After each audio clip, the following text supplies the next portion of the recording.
বন্ধুরা, আমরা আজকে আপনাদের দেখাতে চলেছি টাঙ্গাইলের বিখ্যাত চমচম কিভাবে বানাতে হয়। চমচমটি বানানো প্রথম থেকে একদম শেষ পর্যন্ত আপনাদের দেখাবো। আপনারা ভিডিওটি মনোযোগ সহকারে দেখবেন।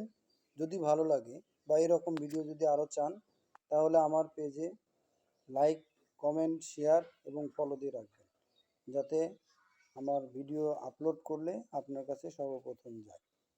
তো আমরা চলে আসলাম চমচম বানানোর। প্রথমে দুধ ঢালতে হবে, তারপরে দুধটা এভাবে চুলার উপরে দিয়ে অনেক উত্তপ্তভাবে গরম করতে হবে, প্রায় 20-25 মিনিটের মতো।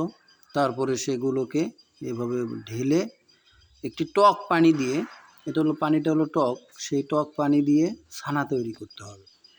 ছানা তৈরি করতে হলে এইরকম টক পানি আস্তে আস্তে ঢালতে হবে এবং আস্তে আস্তে ঘুরাইতে হবে। ওর ভিতরে দিয়ে কিছু দিয়ে নাড়তে হবে, নাড়লে অটোমেটিক ছানা আস্তে আস্তে তৈরি হয়ে যাবে। দেখতে পাচ্ছেন এখানে সেই টক পানি ঢালা হচ্ছে এবং একটা জিনিস দিয়ে বা হাতা দিয়ে, যেটাই আপনারা বলেন, সেটাতে নাড়ানো হচ্ছে। এই সেই টক পানি, এই টক পানিগুলোই ঢালতে হবে ওখানে।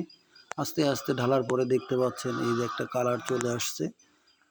উপরের পানিগুলো কালার দুধ থেকে অন্য কালার হয়ে গেছে এবং যে দুধগুলো ছিল সেগুলো ছানাতে রূপান্তরিত হয়েছে। এই যে দেখতে পাচ্ছেন উপরের পানি এবং ছানা আলাদা। তারপরে সেই ছানাগুলো এইভাবে একটা পরাতে নিয়ে ভালোভাবে মিশ্রণ করে নিতে হবে, যাতে ছানাগুলোর ভিতরে কোনো আঁশ বা কোনো গুটি না থাকে। এভাবেই আমরা ছানাকে একবারে মোলায়েমভাবে ডলে নিব। ডলে নেওয়ার পরে আমরা দেখতে পাচ্ছেন কতক্ষণ ধরে ডলতেছি। এরপরে সেই ছানাগুলো আমরা এইভাবে ছোট ছোট আকৃতির করে কেটে নিব। কেটে নেওয়ার পরে হাত দিয়ে, এই যে দেখতে পাচ্ছেন, হাত দিয়ে মিষ্টির আকৃতি বানাতে হবে। টাঙ্গাইলে যে বিখ্যাত চমচম, সেই আকৃতি করতে হবে।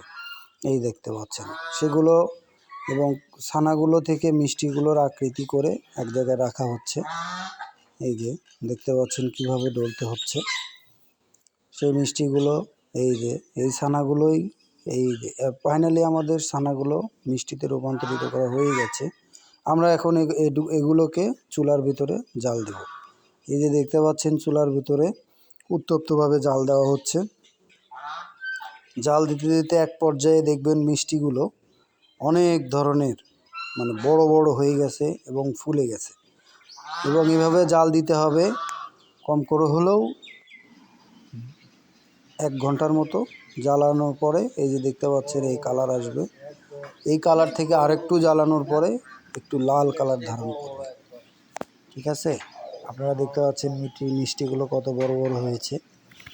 মিষ্টিগুলো অনেক বড় বড় দেখাচ্ছে, কিন্তু এটা আগুন থেকে নামানোর পরে একটু শুকিয়ে যাবে। ফাইনালি এরকম কালার চলে আসবে। এই যে বলে রাখা হয়েছে কত মিষ্টি।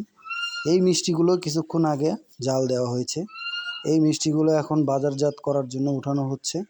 দেখতে পাচ্ছেন এগুলো এখন আপনাদের বাজার, মানে কিভাবে প্যাকেজিং করে সেটা দেখানো হবে।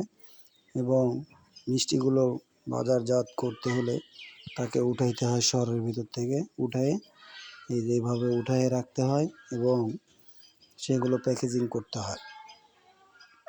এই যে দেখতে পাচ্ছেন মিষ্টিগুলো কত সুন্দর দেখতে হয়েছে। এই যে প্যাকেজিংয়ের কাজ চলছে। প্যাকেজিং এভাবে প্যাকেজ করতে হবে মিষ্টিগুলো। ফাইনালি আমাদের খাওয়ার যে একটা উপযুক্তকর, সে উপযুক্ত করার জন্য একবারে ফাইনালি পরিবেশনের জন্য এই প্যাকেটিং করা হচ্ছে।